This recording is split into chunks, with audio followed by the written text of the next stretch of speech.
আচ্ছা, আজকে থেকে আমরা শুরু করব ম্যাথ 4-এর ফাইনাল টার্মের টপিকগুলো। তো প্রথমেই থাকবে হচ্ছে eigen values and eigen vectors. এগুলো হচ্ছে গিয়ে মূলত ম্যাট্রিক্স, ভেক্টরস, ডিটারমিনেন্টস ওগুলারই হচ্ছে গিয়ে নতুন কিছু টার্ম যোগ হবে ওগুলার সাথে। তো শুরু করি আমরা। আচ্ছা, আইগেন ভ্যালু, আইগেন ভেক্টরস প্রত্যেকটা জিনিসকে আমরা চিনব।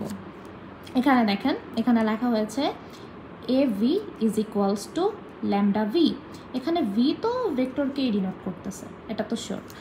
আর এ হচ্ছে একটা ম্যাট্রিক্স, এটা যে কোনো ম্যাট্রিক্স হতে পারে, সেটা একটু পরেই দেখানো হবে।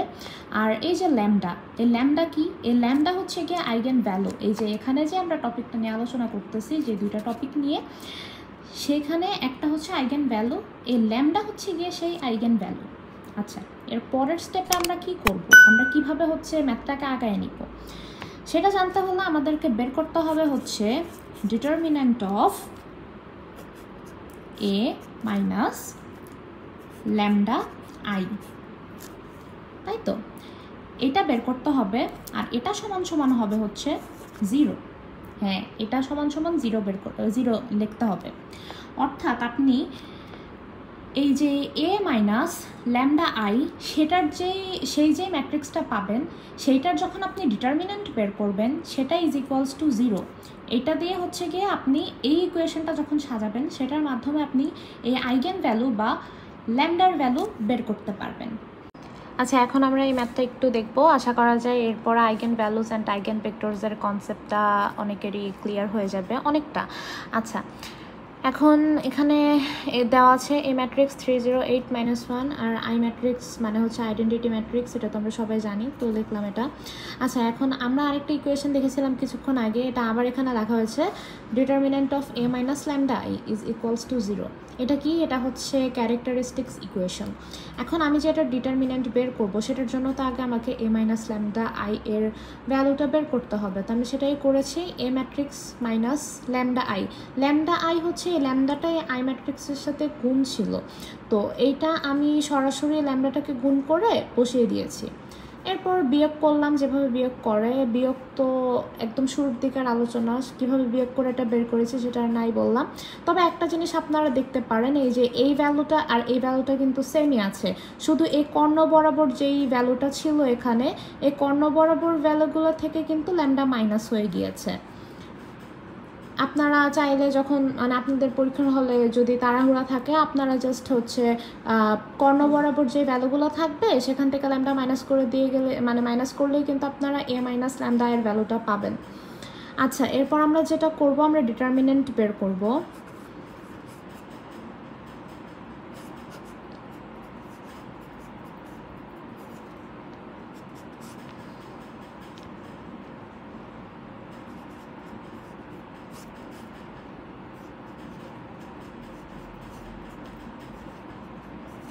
এটা কিভাবে হলো? এটা হচ্ছে এই দুইটা গুণ করেছে আড়াআড়ি, মাইনাস এই দুইটা আড়াআড়ি গুণ করে বসিয়েছে। এখন এইটার সাথে 0 গুণ করলে তো 0ই হয়, এটা এভাবেই রাখলাম। আচ্ছা, এখন আপনাদের মনে হতে মানে আপনারা অনেকের মনে হতে পারে যে এখানে এই দুইটা আছে, এদেরকে গুণ করে তারপর মিডল টার্ম ব্রেক করে ল্যামডার মান বের করব, না অত কিছু দরকার নাই। এখানে দেখেন, এখানে কিন্তু এই পাশে 0ই আছে, তো এত কষ্ট করার দরকার নাই। আপনারা হচ্ছে এভাবে বের করতে পারেন।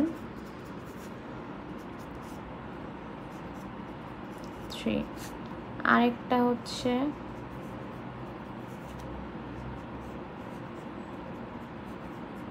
-1। আচ্ছা, আমরা আইগেন ভ্যালুস বের করেছি, এখন আমাদেরকে আইগেন ভেক্টরস বের করতে হবে।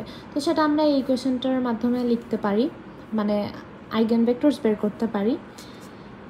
আচ্ছা, এখন এ মাইনাস ল্যামডা আই এর ভ্যালু আমরা আগেই জানতাম, কিছুক্ষণ আগেই বের করেছি, তো ওইটা আমি সরাসরি লিখে ফেলছি।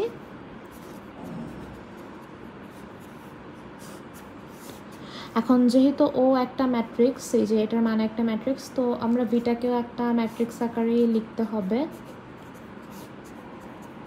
এখন আমরা যে এই জিনিসটা পেলাম, এখানে আমাদেরকে ল্যামডার ভ্যালুগুলো বসাইতে হবে। ল্যামডার আমরা দুইটা ভ্যালু পেয়েছি, রাইট? একটা ছিল 3, একটা ছিল -1। তো আমরা এখন প্রত্যেকটার জন্য আলাদা আলাদা করে মানে করে দেখব, মানে আমরা হচ্ছে গিয়ে ল্যামডার দুইটা ভ্যালু পেয়েছি, তো আমরা এই আইগেন ভেক্টর সেটারও আমরা প্রত্যেকটা আইগেন ভ্যালুর জন্য আলাদা আলাদা করে আইগেন ভেক্টর পাবো। তো আমরা এখানে বসায় দেখি, আমরা প্রথমে ল্যামডার মান যদি 3 হয় তাহলে বসায় দেখি যে কি হয় এখানে। আর হ্যাঁ, আমরা অবশ্যই সেটাকে অগমেন্টেড ফর্মেই লিখব, ঠিক আছে? এখান থেকে আসবে এই জিনিসটা, ফর ল্যামডা ইকুয়ালস টু 3 যদি হয় তাহলে এখানে আমরা এটা বসায় দেখি। আমি শর্টকাটে লিখছি, আপনারা অবশ্যই পরীক্ষাতে শর্টকাটে লিখবেন না, আপনারা পুরোটাই করে দেখাবেন।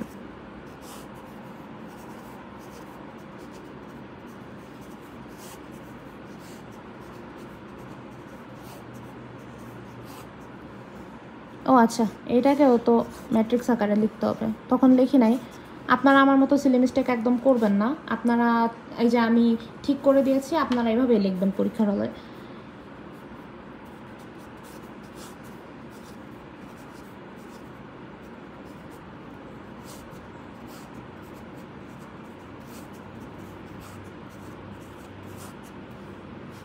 আচ্ছা, এখন আমাদেরকে একটা জিনিস করতে হবে, সেটা হচ্ছে রো ইচিলন ফর্মের কথা মনে আছে?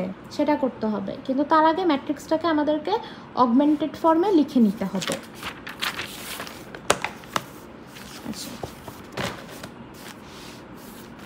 আপনারা অগমেন্টেড ফর্মে প্রথমে ম্যাট্রিক্সটাকে লিখে নিন।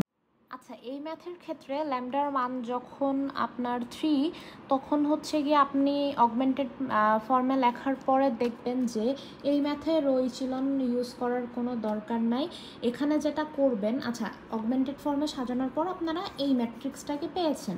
এখন দেখেন যে এই ম্যাথগুলোর ক্ষেত্রে হয় কি, যে সেটা 3x3 ম্যাট্রিক্স হোক আর 2x2 ম্যাট্রিক্স হোক, সেটার একটা রো সবসময় মানে 0 থাকে।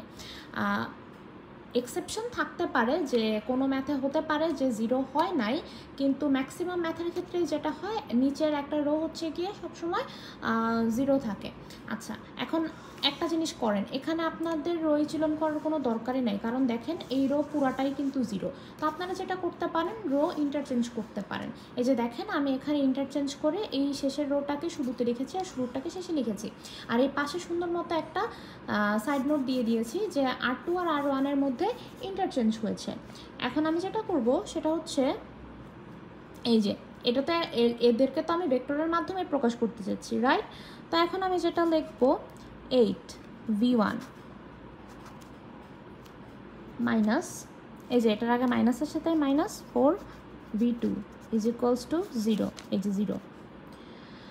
আচ্ছা, এখান থেকে আমরা যেটা করব, আচ্ছা এখান থেকে আমরা একটা কাজ করব, সেটা হচ্ছে যে এই দেখেন এখানে হচ্ছে গিয়ে আমরা v2 equals to free variable ধরে নিব। তো v2 ইকুয়ালস টু a, এই পাশে লিখলাম ফ্রি ভেরিয়েবল, এবং a 0-র সমান নয়, a কখনোই 0-র সমান হতে পারবে না, তাহলে আপনি এখানে অ্যান্সারই পাবেন না। আচ্ছা, তাহলে আমি এখন এখান থেকে মান বের করব। এখান থেকে আপনি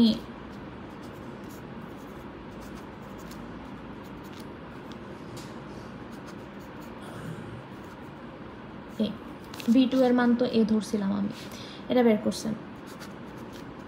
এখন তাহলে আপনি আইগেন ভেক্টরের মান পাইছেন ল্যামডা 3 এর জন্য, একটা ছিল হচ্ছে 1/2a আর একটা a।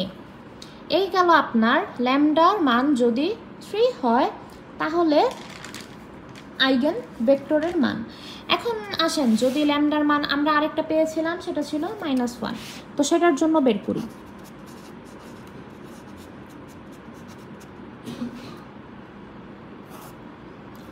ওখানে মানগুলো বসাচ্ছি আমি ল্যামডার, -1 এগুলো বসাইলে এরকম পাবেন আর কি আপনারা। এখন টা আসে 4, 0, 8, এই পাশেও 0 আসে।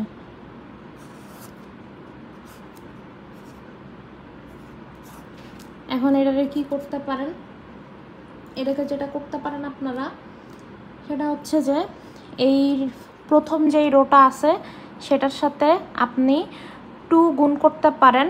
করার পর এটা তো R1 আর এটা R2, তো R1 এর সাথে আপনি 2 গুণ করতে পারেন, তারপর R2 থেকে সেই 2 R1-কে মাইনাস করতে পারেন, করলে এই নিচে 0 চলে আসবে। তাহলে আমরা করি জিনিসটা, এই পাশে সুন্দর করে আবার কিন্তু লিখে দিতে হবে, সাইড নোট না দিলে কিন্তু হবে না। আপনি গুণ করেছেন সেটা দেখানোর দরকার নেই, সেটা আপনি রাফে করে নিয়ে এসে দেখাতে পারেন, কিন্তু আপনাকে অবশ্যই এই পাশে সাইড নোট দিতে হবে। R2 minus 2 R1। আচ্ছা, তাহলে দেখেন এই নিচের রো পুরোটা 0 চলে আসলো। এখন আমি যেটা করব সেটা হচ্ছে যে দেখেন, তাহলে 4v1 ইজ ইকুয়ালস টু আমরা 0 লিখি, তাহলে v1 এর মান আসে 0, আর v2-কে আমরা ফ্রি ভেরিয়েবল ধইরা নেই, v2 is equals two b। আগেরটা যেহেতু আমরা v2 is equals to a ধরছিলাম ফ্রি ভেরিয়েবল, তো এখন এই ল্যামডার মান যখন -1 তখন আমরা v2-কে ধরবো হচ্ছে কি বলে b,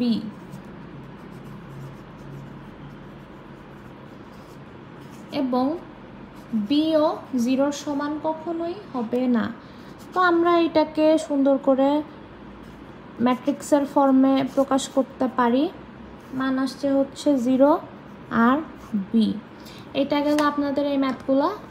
একই রকমভাবে 3/3 ম্যাট্রিক্সের ক্ষেত্রেও আপনারা সমাধান করতে পারবেন, কিন্তু এই যে স্টেপগুলো দেখাইছি আপনাদেরকে আমি, এই স্টেপগুলো হচ্ছে কি আপনারা যদি ঠিকঠাকভাবে ফলো করেন তাহলে হচ্ছে আপনাদের ম্যাথ মিলবেই, সেটা কোনো সমস্যা না। আর হচ্ছে কি বলে, আর রো ইচিলন ফর্মটা এই ম্যাথগুলোর ক্ষেত্রে না দেখা গেছে যে কিছু ম্যাথের ক্ষেত্রে আপনার রো ইন্টারচেঞ্জ করলেই হবে, সেখানে আপনার রো ইচিলন করার দরকার পড়বে না, সেটা ম্যাথ বুঝে আপনাকে ডিসিশন নিতে হবে যে এখানে কি করতে হবে। তবে রো ইচিলনটা খুব ভালোভাবে জানা থাকতে হবে, তাহলে এই ম্যাথের অ্যান্সার।